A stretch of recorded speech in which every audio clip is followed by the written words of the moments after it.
It'll take one. We are, what's up? We are in here, and it's a new year, and we got four here. It is Smurf, and then we got Louie. Say hello, Louie. And we got Plow, Hi, who I number chose to be one. three. I didn't know Louie was going to number it, but now it matters. Plow's three, Hi. and Dabney's four. How'd he do? Happy coming and happy going for the new year. Thanks for joining, everyone. We watched another movie. Took us 2 weeks again. It was a long one. Kiss Kiss Bang Bang. It's got some history behind it, but it kind of became its own thing and a cult classic. And I'm the one that chose it. My motivations for the movie was it's kind of right up my alley with campy, sharp humor, a lot of dialogue, and it's a bit chaotic, but there's a thread there. And the thread itself is a bit ridiculous, and it's drenched in private eye. What's it called? It's private eye jargon, and just a nicely noir, modern noir film. And I hope you guys liked it as well. Gumshoe. Yeah.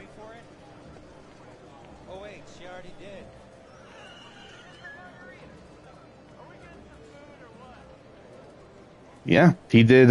He did some good things after this.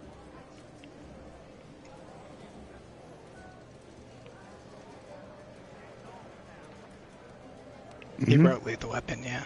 Yep, that was the big one.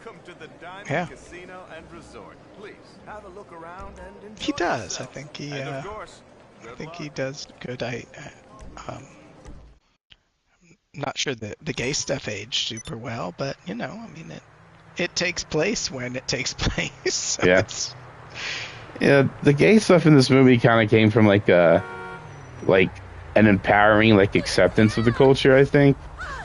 I mean, they threw around the F word a bunch, but I'm not a bunch, but a few times. But it was said by the powerful gay guy. I don't know if that matters.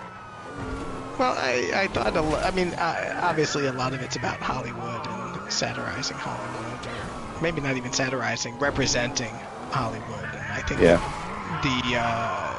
the gay person kind of owning that and kind of embracing that as a way to take that mockery power away from other people is probably something he witnessed in Hollywood as from there's obviously a number of very successful, at the time there would have been a number of very successful gay people who were out, and I imagine that was probably not an unrealistic way of how they just name seven. I don't know if I can name seven off the top of my head. or I you're can lying to think of me. a few. I He can is. think of a few who definitely.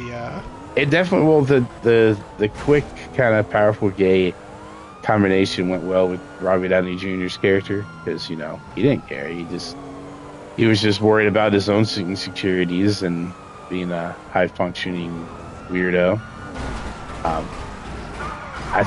He is the writer. You said his name's Simon Black. He is good at writing duos. What is it? Shane Black. Like he is good at writing duos, but I think he lucked out on this duo. Like the way with Val Kilmer and Robert Downey Jr. got along. Like it was really good chemistry. Yeah, the casts across the board I thought worked really well. I was pleased with it. I thought the mystery was a little. I thought Nice Guys. Felt he was a little more refined as far as just right. And I was going to mention later on, sense. But yeah, he just didn't help Nice Guys come out, which was a.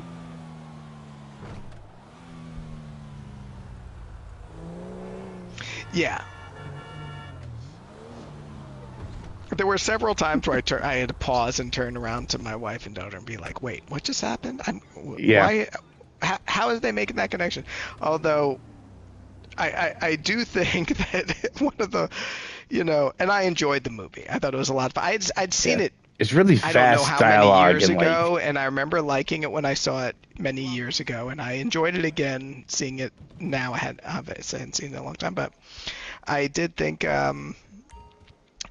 what's interesting is that the premise of the film does hinge on two massive plot holes.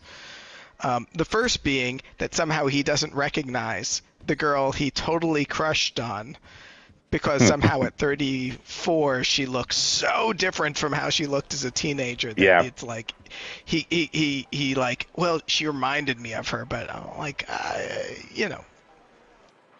if I see pictures of people I haven't seen in decades on Facebook, I mean, I'll be like, yeah, I know that one.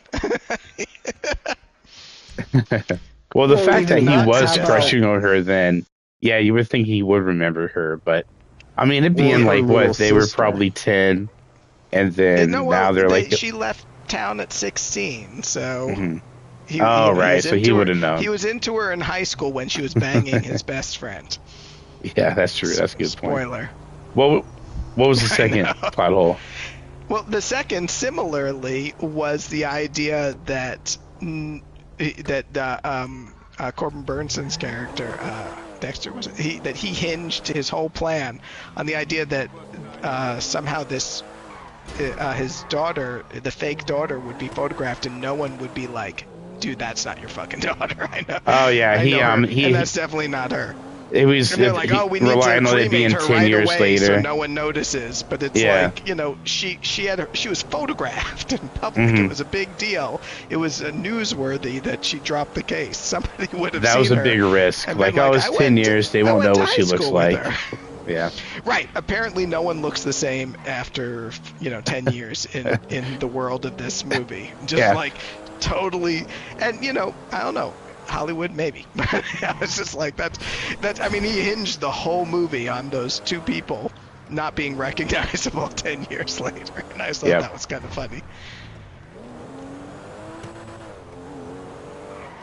Yeah, I mean, if you roll with it, Mm-hmm. A lot of things with writing is like you can leave it a bit awkward like that, but if you try to explain it, it'll become a thing. And then later on, if he ever does a sequel, then he has like the writing freedom to like address it. Then I don't know, but But I mean, if you give it the suspension of disbelief, if you just say, okay, I'm gonna accept this, and then it's a fun movie. And it's Hollywood, baby. Everyone's on different drugs. They make mistakes. Well, I also like that it's a Hollywood movie that's it's not dealing with the big successes of Hollywood. It's kind of people, there's a lot of no one's trying to be an actor like that. Mm-hmm. Yes.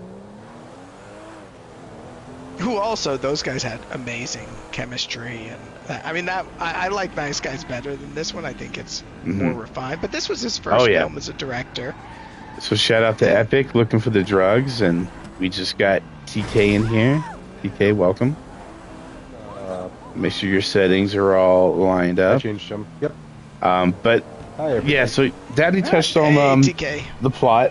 It is a little convoluted, but almost by design. This movie shot a lot like Snatch, with like the rapid cuts and like the the characters were given on the same page with a few quips even before the audience is on that page, and you just got to kind of roll with it.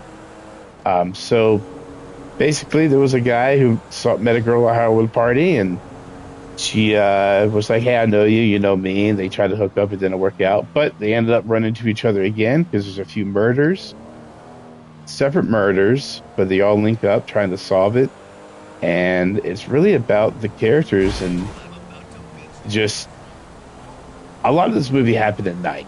So it's like these characters, they have bad lifestyles, but they also hang out with bad people. But I want to say Harmony, the main character, is really endearing because she was almost raised on those gumshoe stories. Like, she had a rough childhood and she confined herself in those gumshoe stories. So she had a lot of these quips. Yeah, so she like spoke like a private detective sometimes, and she was really smart. She was always really observant and just honing in on like little details, which we might hear about later. But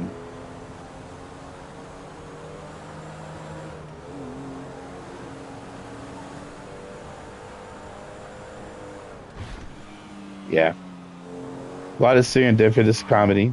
Um, just things seem to happen and line up for them. Like Robert Downey Jr.'s character is almost like a high functioning alcoholic. He doesn't really drink a lot, but he's just sloppy. He's just like neurotic in the movie, and he happens to find the biggest clues ever and like put stuff together. Like when he woke up in the airport, he just happened to see her friend. Oh hey, I'm glad I woke up as you were walking by. Let's talk about this major plot point.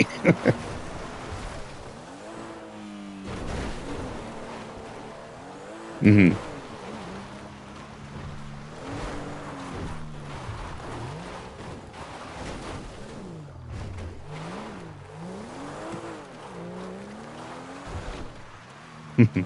I think it goes with the whole world building. Like, there's just a world of coincidence and fantastical happenings. It's straight out of a noir gumshoe story. It really fit. Um, Dabney, I mentioned that there is a Dabney in the movie. Did you catch that? I did notice that there Dabney was Shaw, played by Larry Miller. Yep. He spelled it differently in the subtitles, but Larry Miller, I thought was really cool to see. I love him and all the stuff he does. He's one of always those. great. He's one of those actors who are like, oh, he's in everything, but then it's just like you can't really name what he's in. But he's a cool guy. He gets a pass by me. He's in a lot of the Christopher Guest movies. Christopher Guest.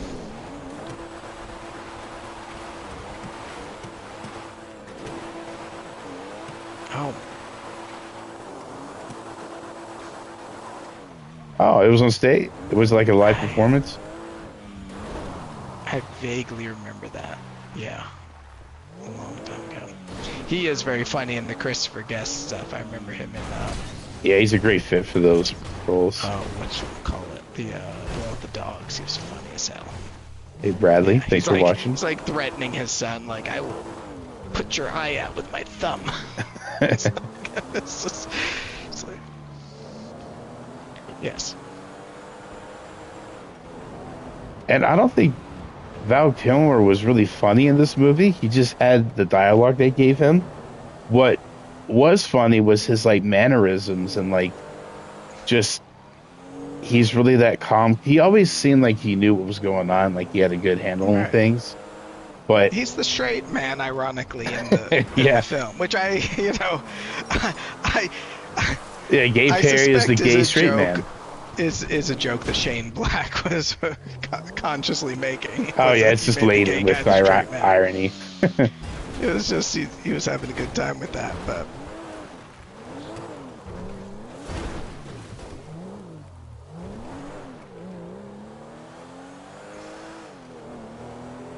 Yeah. He did. I mean, he sells it. He keeps it simple, and with certainly, with gay characters. Again, not a. How old was that movie? When year did it come out? 2005. 2005. Yeah, I thought he played it well. I thought he made the certainly makes the mystery as a as the detective who actually has a clue what's going on versus Downey just kind of fumbling through it all. Yeah, the hapless fumbler. Yeah. Oaf. A lot of great jokes. Downey being Downey. I'm sure they had a lot of improv, but I hope what was improv was don't quit your gay job. Because when he said it, he was like, that wasn't that good, but I'm sticking with it.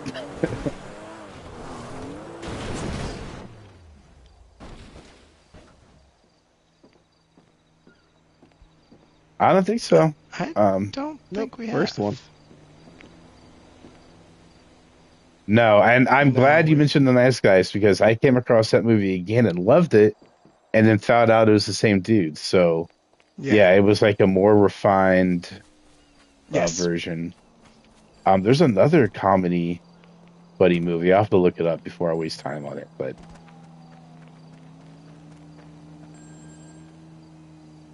yes.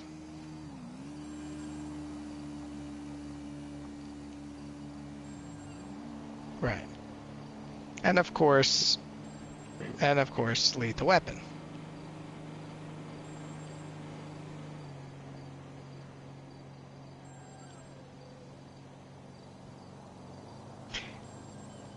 He's the first guy to get killed. People say that apparently the producer was hoping he would be able to get him to do some rewrites on the script, and he refused to do that, and so he was the first guy killed.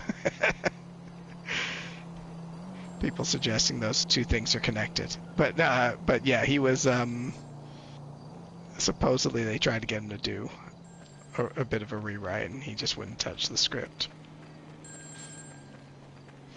I did not. I looked around for that information. I could not find if it was, a matter of, he thought the script was perfect and didn't want to mess with it, or if it was a matter of, no, he took the job as an actor and he didn't want to,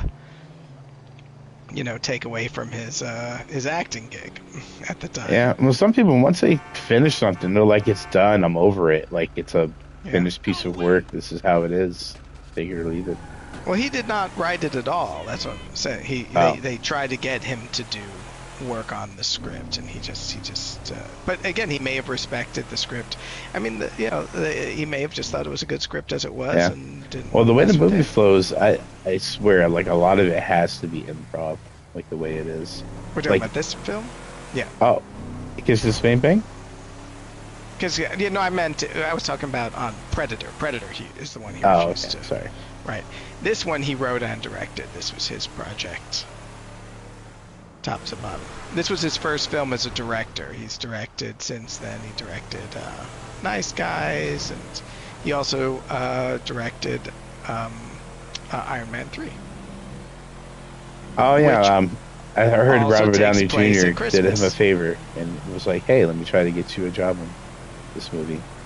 And he turned out to be a good fit for it. I mean, I like Iron Man 3. Not everyone does, but yeah. I was a fan of it. I think I like Ben Kingsley in it.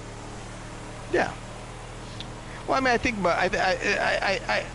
I think there's certainly plenty of, for comic book fans, fair criticism of, what the direction they went in for the Mandarin, but as a film on its own merits, I thought it worked really well. I know. I saw. That's wow. Which I'm excited for.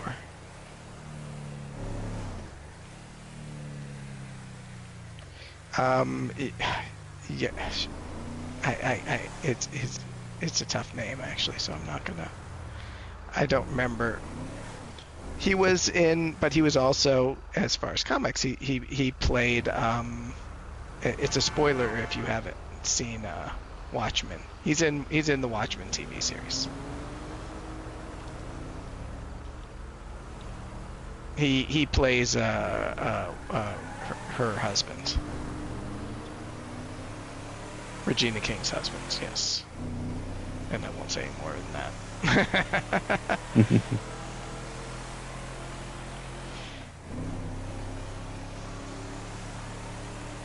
Yeah, it was a big staple of his career. They say it helped him get cast for Iron Man 1. Somebody saw this movie and saw his acting. Iron Man 1 wasn't that far after this, was it? No, Iron Man 1 was probably 07. 2000. 6. Say like 07. 6 or 7. That was before he did Chaplin before I think he ran into his legal troubles. I really saw, I hope I was seeing what the casting director saw, like when he chose Downey, but that scene where Robert Downey Jr. is underneath the bed and then the body just falls and dies in front of him. He just kind of goes into an emotional autopilot and, spoilers, kills a guy. He's kind of broken. He sees a dog with his finger in his mouth and he's just taking it all in. He's just kind of... He's just yep, that's talking to Terry. I'm writing the prints, but the thing with the print, the print itself is in the dog's mouth, and And then It's a great scene. and then when the dog ate his finger, he almost felt a bit elated, well, I don't have to worry about that was Right. stressing me out. Now I He know didn't have what's to- gonna right. what's gonna happen. It was just another problem he didn't have to solve. I'm just not gonna have a finger now, but I can get out of here. I agree. I thought that was a really nice scene because, right, he was simultaneously playing, well, I killed the guy and that's a traumatic experience I just had. Yes, pragmatically, I understand what you're saying about getting out of here. I can't, the joke of course, the dog getting his finger, but then, yeah, like you said, he does just kind of. He It's ate it, it's fine, and then he starts to. It's just done. Yeah. Right. He's kind of over the whole. And then he starts experience. crying. He's like, I killed a guy. I never had to do that before. Yeah. And then he hung up. When he grabbed that gun, he was walking around the bed he was kind of on autopilot, but he looked down at the dead girl and just That kind guy of grimaced. totally had plenty of time to jump him and beat his ass. Oh, yeah. He really underestimated He just him. kind of stands there and watches him like, well, you're not going to do anything. That kind of bugged me at the moment. Before he grabbed the gun, he's like, oh, hey. Yeah. He's like, the gun's right there. Dude, get, don't let him get the gun. What are you And doing? then when he finally got the gun, he's like, oh, big guy's got a gun. And when he could totally see Downey's character was in a state of shock, he could have just ran away in that doorway. But And that's Shannon Sossaman, who... well, he was, did a good job playing the moment, clueless and oath I mean, that got himself as killed the by not leaving. actress. Oh, the Pink girl? hair girl. Okay. Yeah. Yeah. From whatchamacallit, from A Knight's Tale and Oh, Rules cool. of Attraction. Yeah.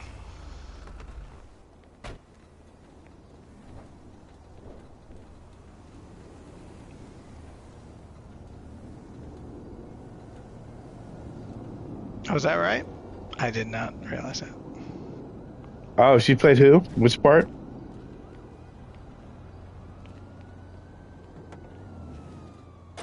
Michelle Monaghan. Oh, okay, yeah. Damn, I had no idea. She must have been just starting. So, but it's cool to play off of that. The guy that played young Robert Downey Jr. was his 9-year-old son in real life. Is that right? Yeah.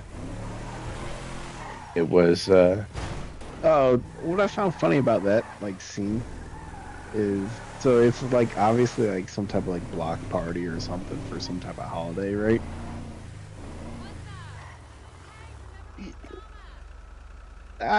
But so my whole thing with it is you let the kid just go hog wild it's a chainsaw. a chainsaw, Yeah. Yeah, It's I don't care if it's a magic trick. You don't let kids. Yeah, I'm Dude, telling come you. on. He pulled it from a hat. It came out of nowhere. And nobody's paying attention. This kid's just sitting there full throttle on a Right. chainsaw. I'm like, oh, okay. Yeah, and he's got to run Also- right next to that girl, despite her legs Right. being kept up. Yeah, I mean, if the thing kicked, yeah. all sorts of bad things could have happened. Yeah. It was illogical, we'll just say. But Oh it yeah, was- and I don't know, of it all was, the hand tools and equipment that sketches me out, the number one is a chainsaw. Is a that's kick. Yeah. oh, dude, it's well, and because it can do so much damage so fast. Yes. yeah, Yeah, but kids are they bounce back, right? They're, yeah, they back.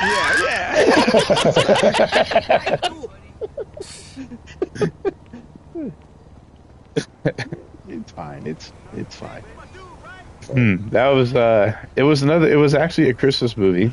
Despite its other themes.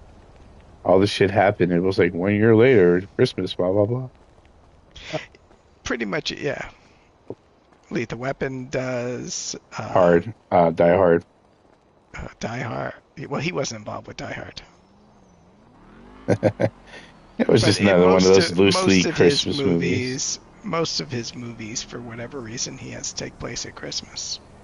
So the Johnny Gossamer books, they're not real, sorry, but the artwork that they use on the books, they commissioned that from the guy that does 007 artwork. His name's Robert McGinnis.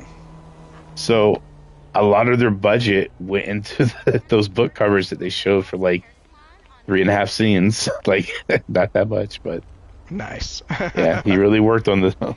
He was like, "This is the centerpiece of our." Yeah.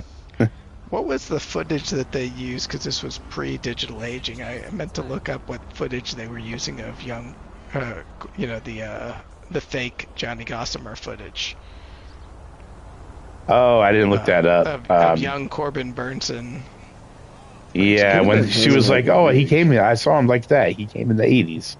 Yeah, because remember they're watching the video at one point, which again, it's like, whoa, I didn't recognize him until I saw the. I mean, as soon as Corbin Burnson comes on screen, I'm like, oh, that's Corbin Burnson. I saw him in L.A. Law when I was a child. Yeah. Again, it's like everything on this movie hinges on the idea that no one fucking recognizes people who had major impact on their lives. With a cast that's meant to just be observant. Oh yeah, I saw the movie and blah blah blah, but it's like these are the people who were, seminal in our lives, and yet we don't recognize any of them. These gumshoe detective wannabes are just so focused on the details you don't think about. They have face blindness and they focus on the other quirks of your character. The harmony, like I've seen that stuck out for me. And it was just a little small thing where they were out to eat and he had his he was pretending to be a double secret.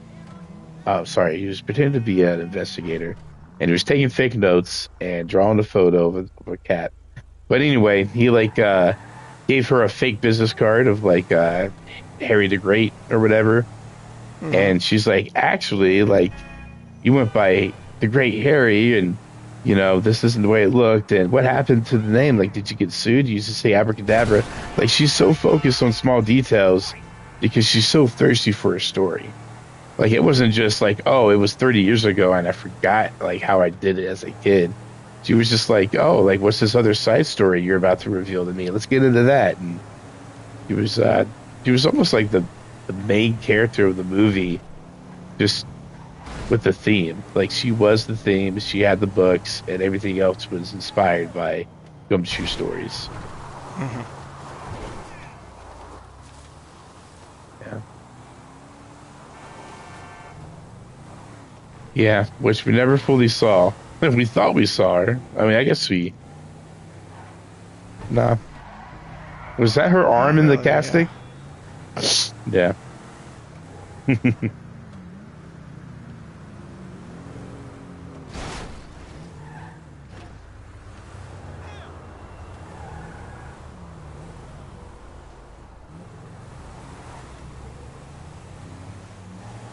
Yeah, and it moves his movies move so fast, and I don't know, you kind of forgive him because the writing's good. Mm-hmm. If he has something to do with it, as a director, he would, yeah.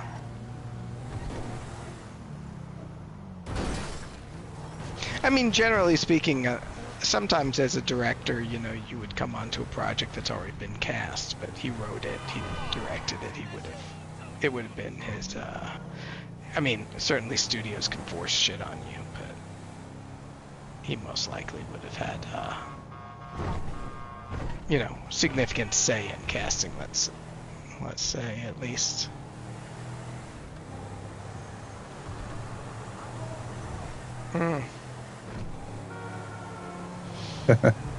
Yeah, I don't know. The one with Damon Wayans was directed by,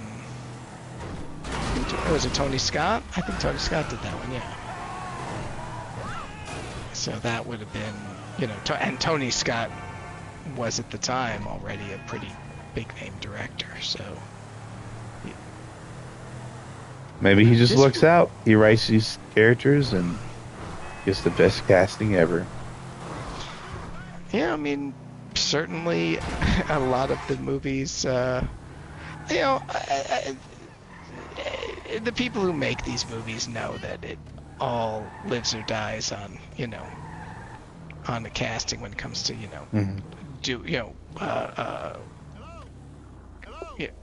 movies that are built on chemistry of something like a duo. So I think certainly, especially in the this case dialogue of, heavy file. right, it's all about the getting that casting right, the right two people together, and casting is now a category for Academy Awards, actually. Yeah. Yeah, Mm-hmm. I believe. Well, this the is dudes from The first year's Wire worth. should have won that 5 times in a row. So they overcasted The Wire. Yeah, I mean, there's a lot of really amazing casting people, so it certainly makes sense. This to movie, do it. Kiss Kiss Bang Bang, it was it was kind of, it wasn't, well, I watched it in '05. Funny story, I got it from a bootleg guy who had a bunch of bootleg DVDs, and I watched it. I was like, man, like, that was good for a bootleg movie. And so I think it was just had a funny origin story behind it, and I'm glad you guys enjoyed it. I don't really have that much else. I mean, there's just so many parts. I mean, we can pick apart a scene, and it's just so filled with good dialogue that we can go on and on about it. There was another Easter egg at the end of the movie where, the fourth wall breaking. How'd you guys like that with the narrator, Robert Downey?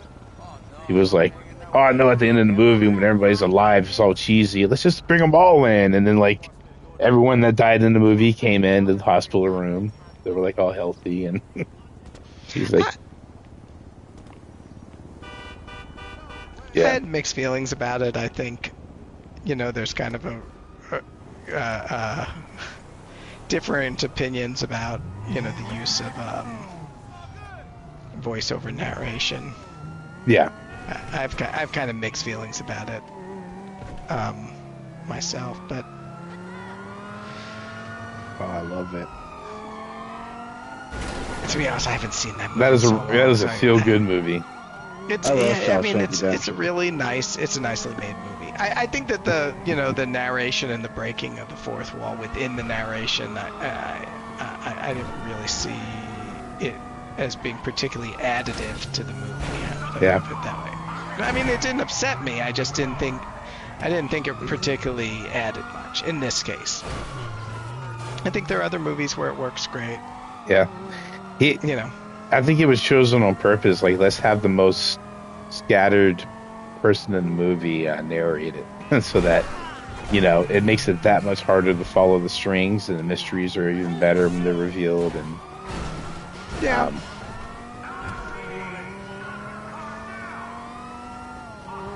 at the very end, when he's wrapping it up, Val Kilmer, gay, guy, he's his name's Gay Perry, right? Not Guy. Yeah, that's correct. Yeah, so Gay Perry, he's like, get your feet off my desk, stop talking to them. As in Gay Paris, I guess. Mm-hmm. Yes. I don't know. And he tells them, like, time to go. Just watch watch the credits. Spoiler: somebody's relative is like the best boy. Yeah, it's a little Deadpool at that point. But you watch the credits. The best boy's name is Jack Bauer, and they like. Is it? Yeah, they just threw it in there because they knew people would look.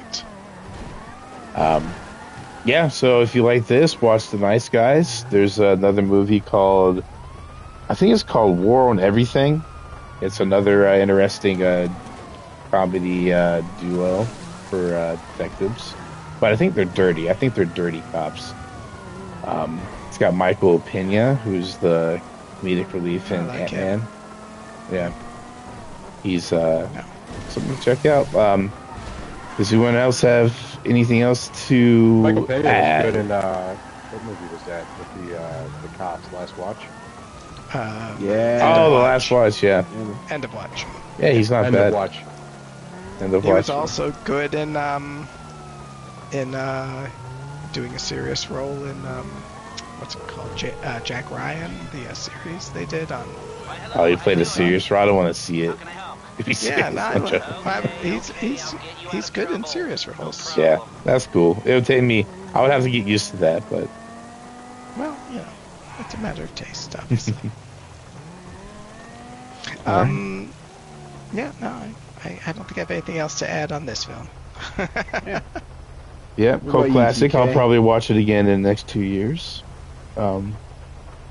Makes So- me actually want to go rewatch The Nice Guys, which I actually saw pretty recently. And Yeah. I do just think it's great.